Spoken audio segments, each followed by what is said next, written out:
Assalamualaikum warahmatullahi wabarakatuh. Perkenalkan, nama saya Sumiati SPD. Saya merupakan calon guru penggerak angkatan 2 yang berasal dari Kabupaten Lombok Barat, Nusa Tenggara Barat. Adapun fasilitator saya, Sultan Naim, pendamping saya, Lalu Bukit. Pada kesempatan kali ini, saya akan menyampaikan tugas saya modul 2.1.A.9 koneksi antar materi modul 2.1. Apa yang dimaksud dengan pembelajaran berdiferensiasi dan bagaimana hal ini dapat dilakukan di dalam kelas?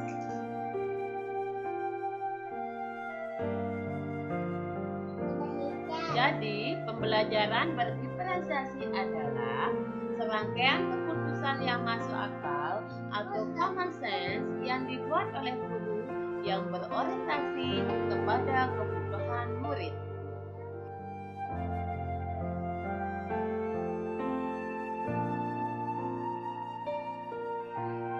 Di mana pembelajaran berdiferensi dalam penerapan pembelajaran kelas terdapat 3 hal, yaitu diferensiasi konten, diferensiasi proses, diferensiasi produk. Adapun yang termasuk dengan diferensiasi konten bisa berupa pengetahuan dan keterampilan, sementara diferensiasi proses berupa diagram, tahapan, ragam tahapan jalur, kemudian diferensiasi produk berupa keterampilan, demonstrasi, dan pemakaian.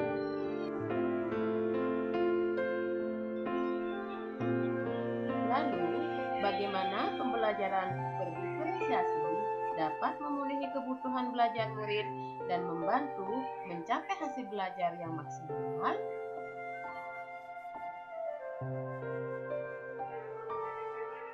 Tentu saja dengan mengidentifikasi atau melakukan identifikasi kebutuhan murid. Jadi, untuk memenuhi kebutuhan belajar murid, guru dapat memetakan atau mengidentifikasi kebutuhan belajar murid berdasarkan beberapa aspek, yaitu berdasarkan kesiapan belajar murid, minat murid, dan profil belajar murid.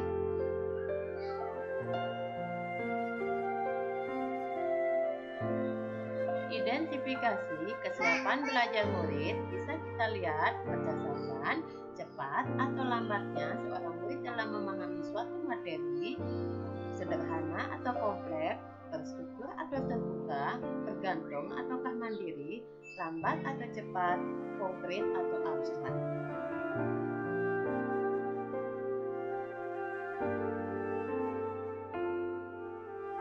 Kemudian kita juga bisa melihat minat murid berdasarkan 4 hal, yaitu mencocokkan, koneksikan, jembatani, dan memotivasi. Jadi, langkah pertama yang kita lakukan adalah mencocokkan, mencari kecocokan antara minat murid dengan tujuan pembelajaran. Kemudian kita koneksikan, yaitu menunjukkan koneksi antar materi pembelajaran. Selanjutnya, jembatani, menjembatani pengetahuan awal murid dengan pengetahuan yang baru. Kemudian yang terakhir adalah memotivasi, memungkinkan tumbuhnya motivasi murid untuk belajar.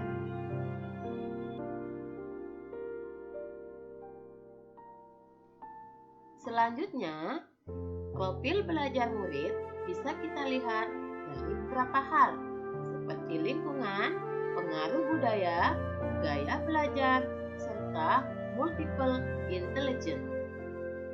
Adapun lingkungan, contohnya misalnya suhu, tingkat aktivitas, tingkat kebisingan, jumlah cahaya. Jadi, lingkungan sangat berpengaruh terhadap gaya belajar siswa. Kemudian yang kedua adalah pengaruh budaya.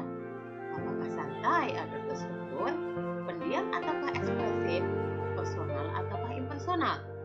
Kemudian yang ketiga, gaya belajar. Gaya belajar siswa meliputi 3 cara, visual, auditory, kemudian Apa yang dimaksud dengan gaya belajar visual, gaya belajar auditori, gaya belajar kinestetik? Jadi gaya belajar visual maksudnya belajar dengan melihat. Berupa diagram, PowerPoint, catatan, peta, grafik organisator. Sementara auditori maksudnya adalah belajar dengan mendengar. Kuliah, membaca dengan keras, mendengarkan musik. Adapun gaya belajar terakhir adalah gaya belajar kinestetik. Maksudnya adalah belajar sambil melakukan, seperti bergerak dan meregangkan tubuh, kegiatan hand-on, dan sebagainya. Yang terakhir adalah multiple intelligence. Multiple intelligence, learning style, background siswa, family, culture, dan sebagainya.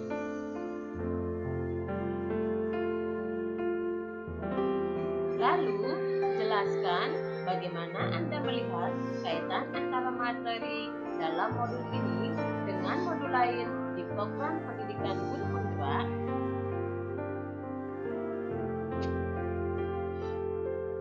Menurut Ki Hajar Dewantara, belajar merdeka itu berarti merdeka atas diri sendiri.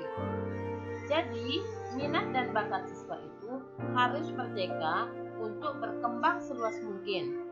Konsep inilah yang dibawa Ki Hajar Dewantara bagi bangsa ini dengan harapan tak digerus perkembangan zaman, serta menjadi cetak biru dalam membangun pendidikan di Indonesia. Jadi, ketika kegiatan pembelajaran berjalan sesuai dengan kebutuhan murid, mereka bisa mengekspresikan segala minat yang dimiliki dengan sebaik-baiknya, sehingga murid merasa aman dan nyaman, merasakan keadilan dalam bentuk yang nyata, terciptanya kolaborasi antara guru dan murid, serta terciptanya lingkungan belajar yang menyenangkan.